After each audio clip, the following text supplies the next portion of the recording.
Hermanos, continuamos nuestro curso de Introducción a la Teología. Estamos en la hora 11 de nuestro curso.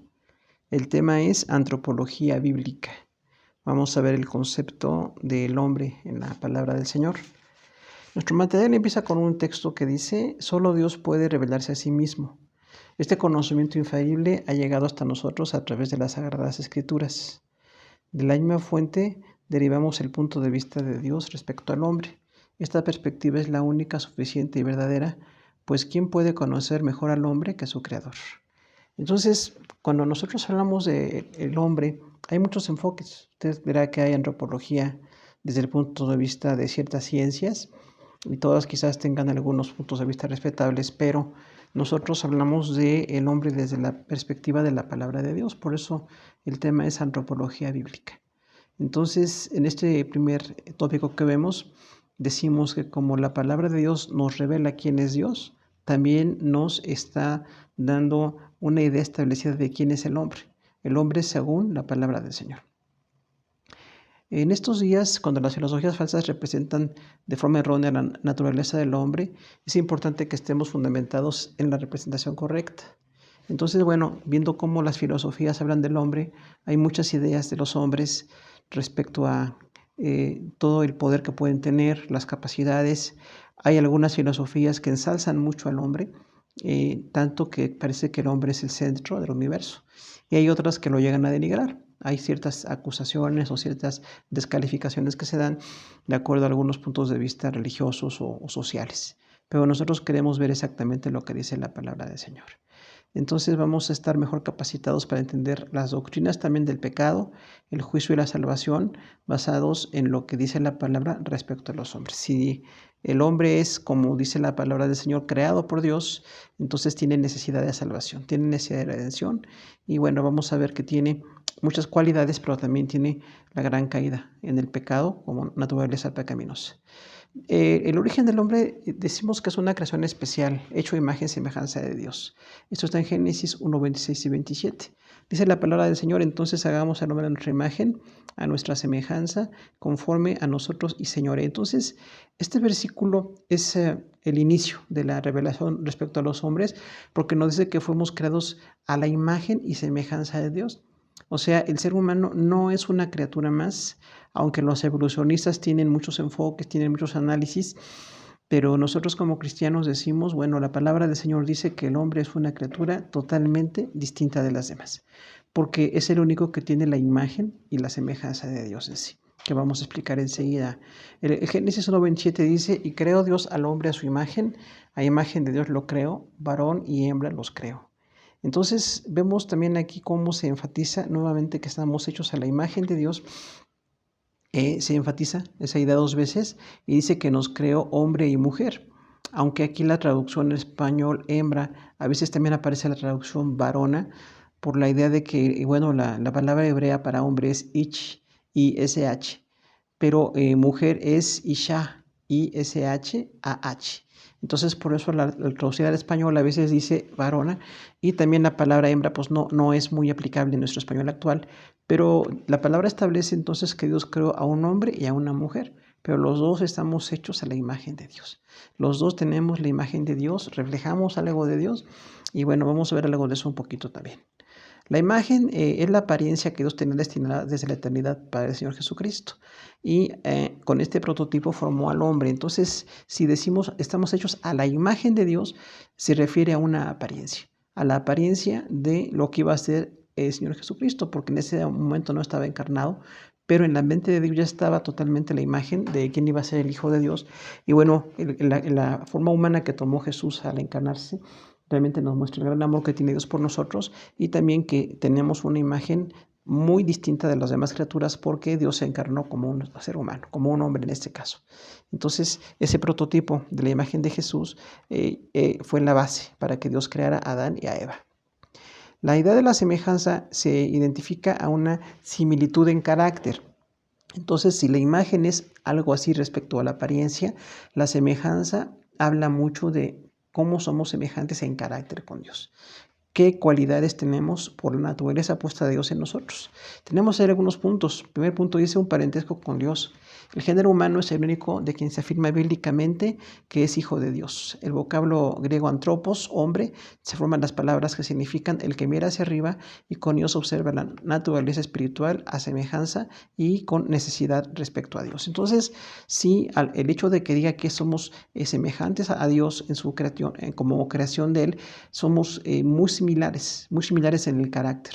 Claro que el carácter de Dios es infinito, perfecto, pero los seres humanos reflejamos mucho también de creatividad, mucho de inteligencia, mucho de altruismo, mucho de algunas capacidades que tenemos porque Dios las puso en nosotros. Dice que tenemos un carácter moral. El conocimiento del bien y del mal pertenece al hombre, pues aunque la imagen de Dios fue dañada por el pecado, se trata de una imagen magnífica que aún conserva capacidades exclusivas en relación con la divinidad. Entonces, el carácter moral que tenemos los seres humanos es único. Ningún animal tiene carácter moral. Los animales tienen instintos, tienen reacciones, pero el ser humano tiene una capacidad de reflexionar sobre su conducta, tiene una capacidad de conciencia de distinguir qué es bueno y qué es malo.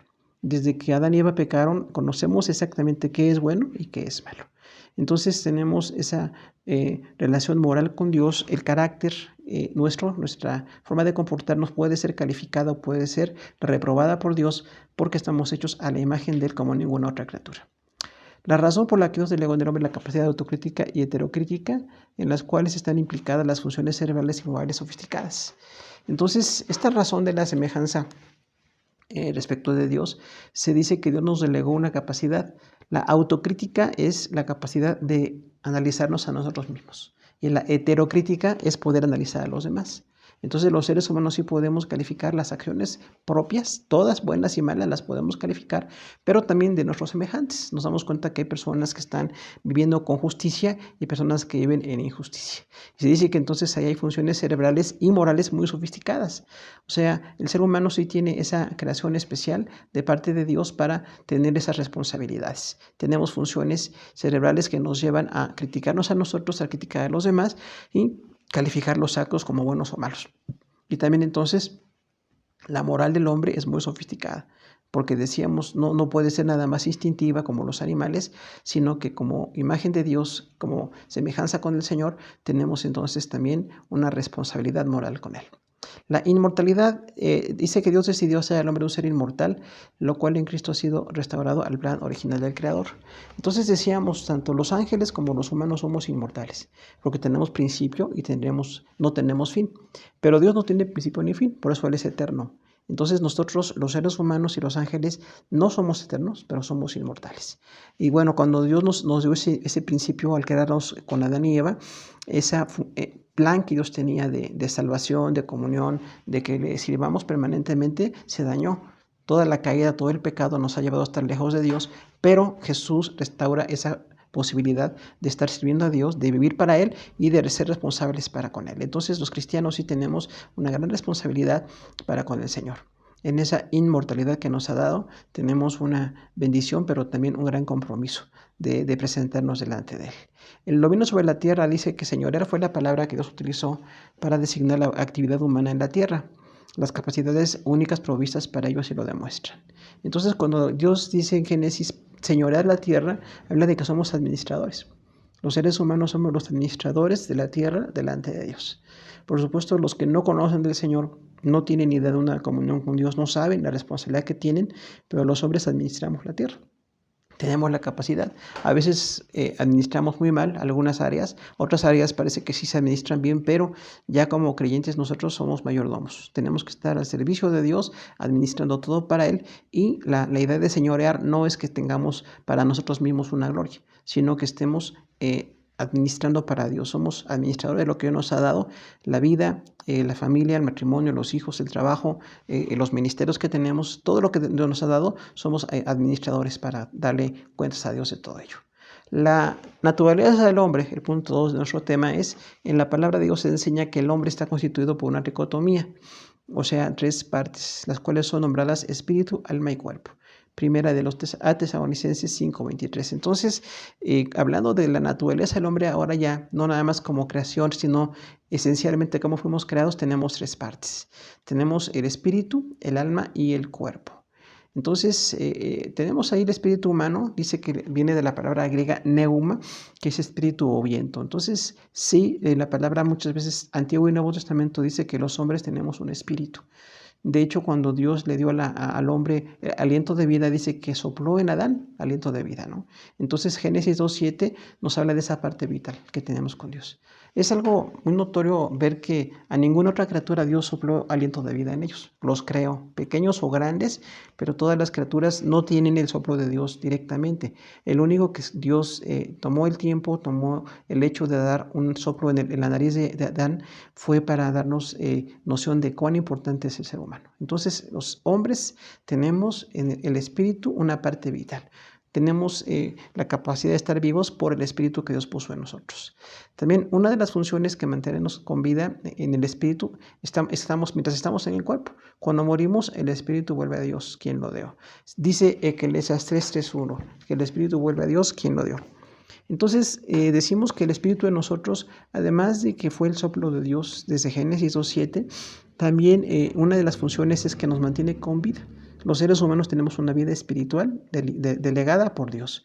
Entonces, mientras estemos en el cuerpo, mientras estemos en la vida terrenal, tenemos que mantenernos dándole gracias a Dios por ese espíritu que nos da la vida todos los días.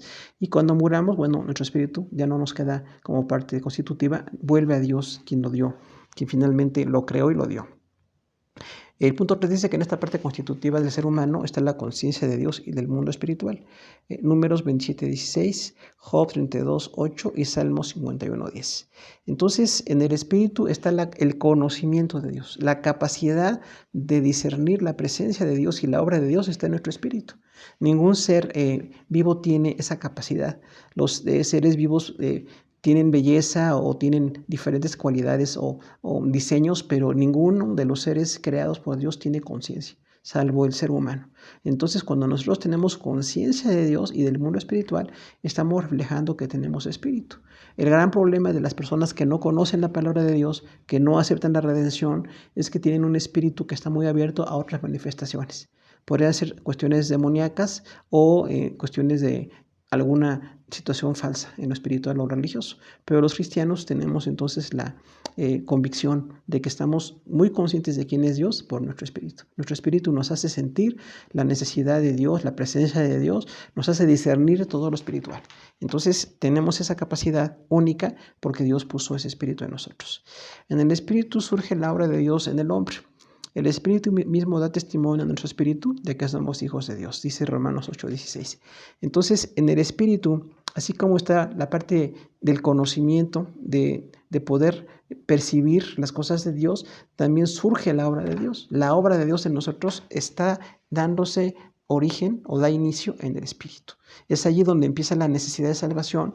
Dice aquí que el Espíritu Santo nos da testimonio al espíritu humano para que tengamos conciencia de que somos hijos de Dios. Entonces, ahí habla de la labor del Espíritu Santo en los creyentes. Finalmente, nosotros vemos que toda la obra de Dios se da inicio en la parte de lo que es nuestro espíritu. Ahí empieza la necesidad de salvación, empieza la conciencia de nuestra necesidad espiritual.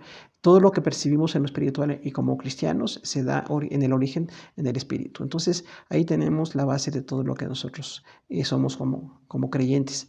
También dice en Juan 4:23 y 24, los que le adoran en espíritu y en verdad es necesario que adoren.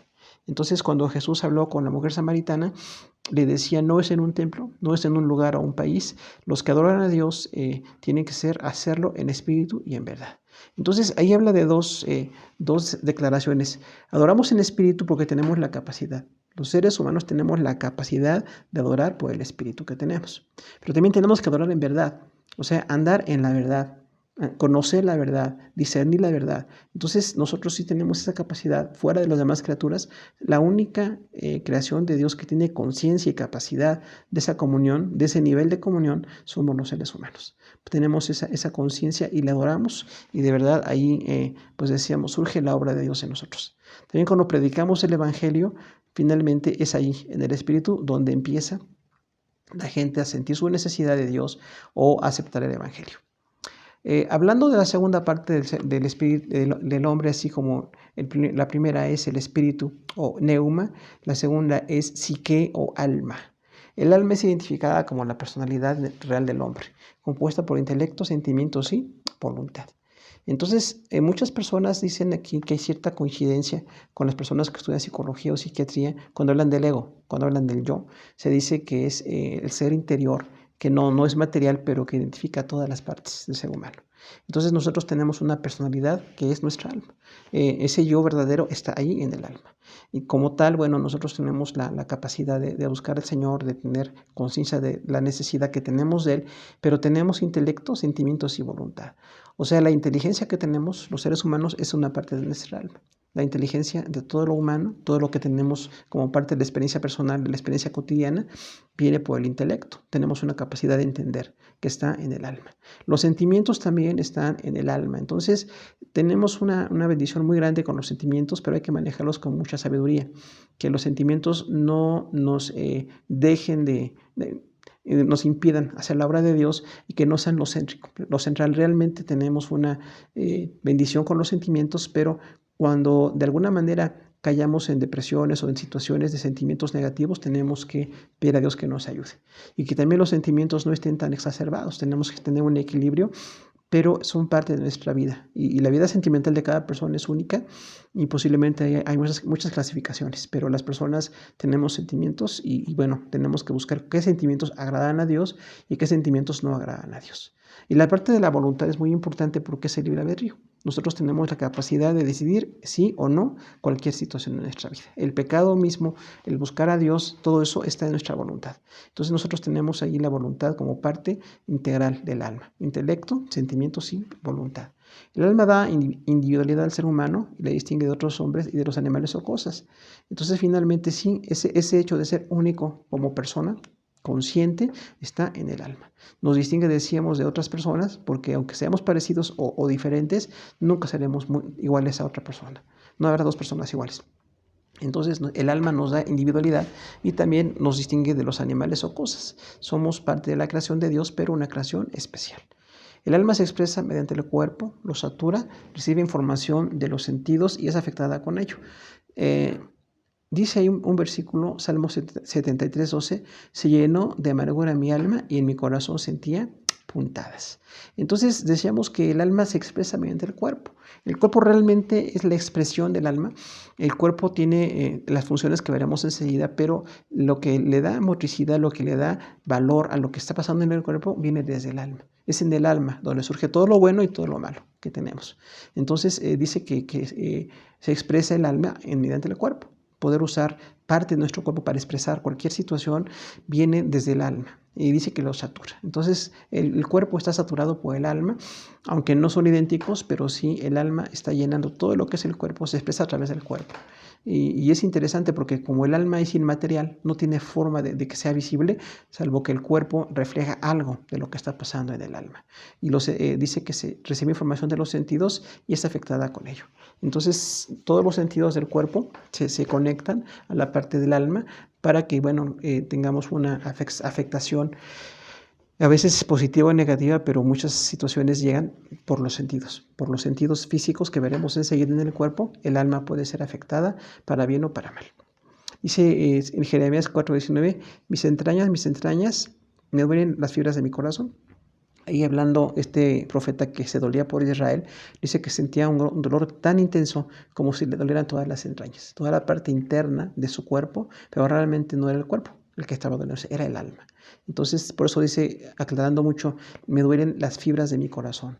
Finalmente veremos también un poquito el corazón enseguida, pero el corazón entonces es la parte más profunda donde están todos nuestros sentimientos. El alma tiene relación con el pecado, con el cuerpo y sus instintos la dominan y dañan, según Génesis 3. Porque todo lo que hay en el mundo, los deseos de la carne, los deseos de los ojos y la vanagloria de la vida, no proviene del Padre, sino del mundo.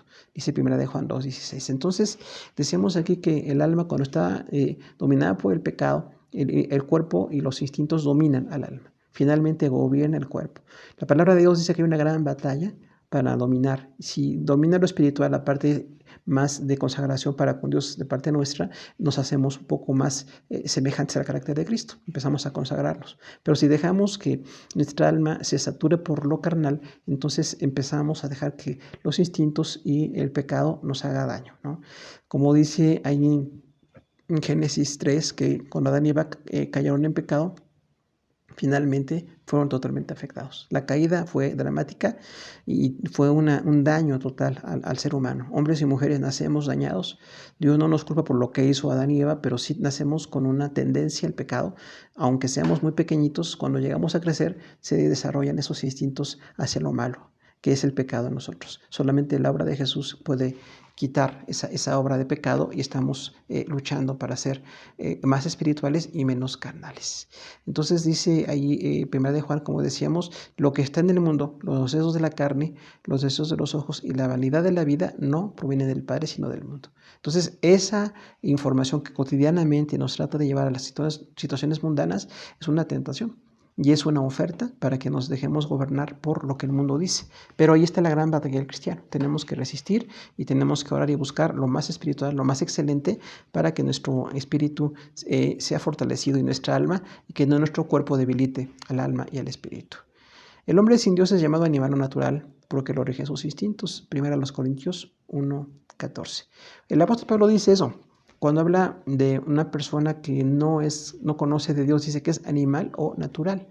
Entonces, las personas sin Dios, aún creadas a la imagen del Señor, finalmente nacemos totalmente en esa animalidad, en esa vida instintiva, en esa vida que no discierne las cosas de Dios. Por eso, todas las personas necesitamos la salvación, necesitamos la redención, porque finalmente sí, hay una vida instintiva muy fuerte que viene muy de raíz en nuestro cuerpo y en nuestra alma y atenta contra nuestro espíritu. Por eso la gente que no conoce de Dios es dominada por todo el pecado. Ahora, dice primero a los Corintios 3:1 que el cristiano no dominado por el Espíritu Santo es carnal. Entonces, diríamos que son tres tipos de personas. La persona animal o natural, que es la inconversa, y hay dos tipos en los cristianos, el carnal y el espiritual. El carnal es dominado por sus instintos y no por el Espíritu Santo. Como decíamos, hay una lucha porque el Espíritu Santo nos quiere traer y trasladar a lo bueno, a lo excelente, pero nuestro cuerpo está jalándonos literalmente hacia las tentaciones del mundo. Entonces, cuando un creyente está dejándose dominar más por sus instintos que por Dios, se dice que es carnal. En varias ocasiones aparece en la palabra de Dios ese término, la carnalidad. Ahora, como parte del alma es identificado el corazón, del griego cardia. Entonces, parece que es una parte muy cercana al alma o es parte del alma, el corazón. Pero tiene una definición que no es idéntico, es parte de, pero no es idéntico, porque dice que el corazón es el centro de la vida y los deseos y voluntad de juicio. Según el Salmo 105:3 que dice, alegre es el corazón de los que buscan a Jehová.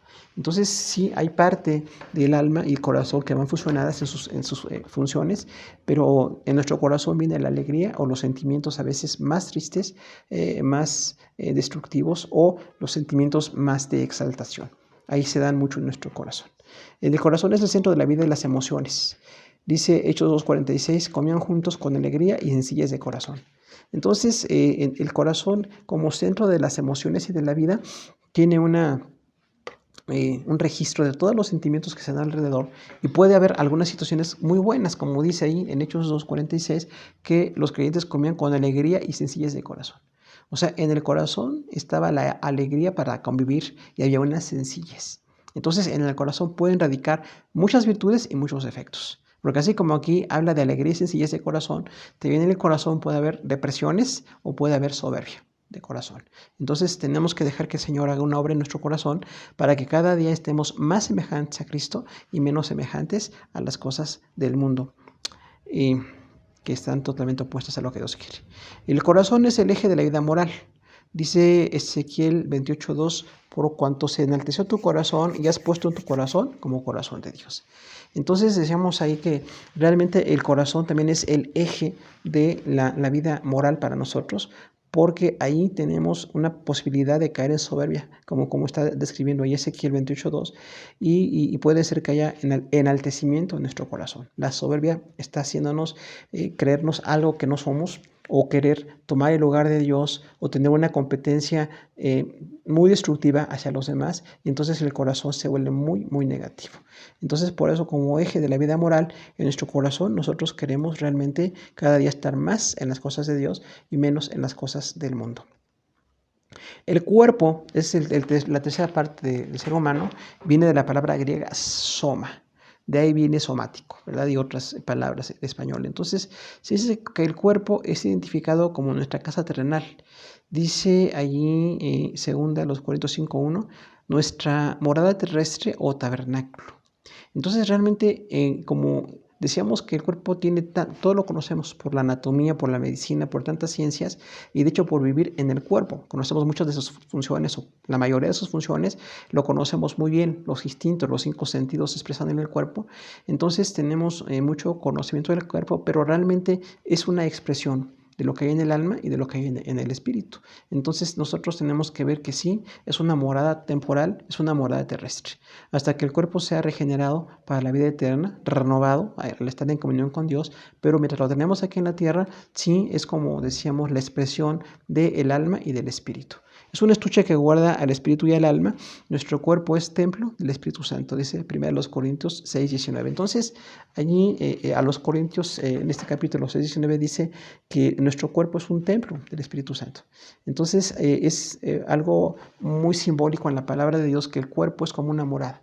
En nuestro cuerpo puede habitar el Espíritu Santo o pueden habitar otro tipo de cosas. Por eso invitamos a la gente a acercarse a Jesús, a estar en el Señor, a dejar que la obra del Espíritu Santo se haga en nuestro cuerpo para que siempre seamos una morada de Dios. Porque cuando el hombre no es una morada de Dios, se da lugar a otras cosas. Pueden ser situaciones demoníacas o situaciones muy mundanas y destructivas. Entonces sí necesitamos siempre esa cercanía con las cosas de Dios para poder dejar que nuestro cuerpo se exprese como una morada para el Señor. El cuerpo es el encargado de comunicar a la parte espiritual del hombre con el mundo material mediante los sentidos. Su avidez sensorial lleva al inconverso a degradar su carácter y al creyente a permanecer en mediocridad espiritual. O sea, como decíamos, nuestro cuerpo es lo que expresa que hay en el espíritu y en el alma, finalmente comunica al espíritu y al alma con lo exterior. El mundo exterior llegan a nuestra alma y a nuestro espíritu mediante los sentidos. Entonces el cuerpo es un medio de comunicación para la parte espiritual, pero si dejamos que nuestro cuerpo aprenda a sujetarse a la voluntad de Dios, a ver lo que Dios quiere que veamos, a estar alimentándonos de lo que Dios quiere que nos alimentemos, vamos a ser fortalecidos. Pero si dejamos que nuestro cuerpo se alimente de cuestiones destructivas, pecaminosas, nuestra alma va a ser afectada y nuestro espíritu debilitado. Entonces, por eso dice que el inconverso degrada su carácter porque no conoce de Dios. Finalmente, nada más su cuerpo está recibiendo información, aunque hay una diversidad de caracteres en las personas, pero finalmente todos los que no conocen de Dios no tienen esa meta, no tienen esa posibilidad de ser semejantes a Cristo o de convertirse. Pero un creyente que se deja guiar por su cuerpo puede ser en una, dice aquí, mediocridad espiritual. Permanece en mediocridad espiritual. O sea, los creyentes que no crecemos espiritualmente es porque estamos dejando que nuestro cuerpo se satisfaga, que no estamos dándole lugar al espíritu de alimentarse con Dios, de buscar la palabra, buscar las situaciones de Dios o el alma que se esté modificando cada día más para parecernos a Cristo y que el cuerpo se vaya amortiguando para que no estemos todos los días dedicados a lo mundano y terrenal. Nuestro cuerpo tiene espacios donde hay situaciones que no son pecaminosas y podemos disfrutar de ellas.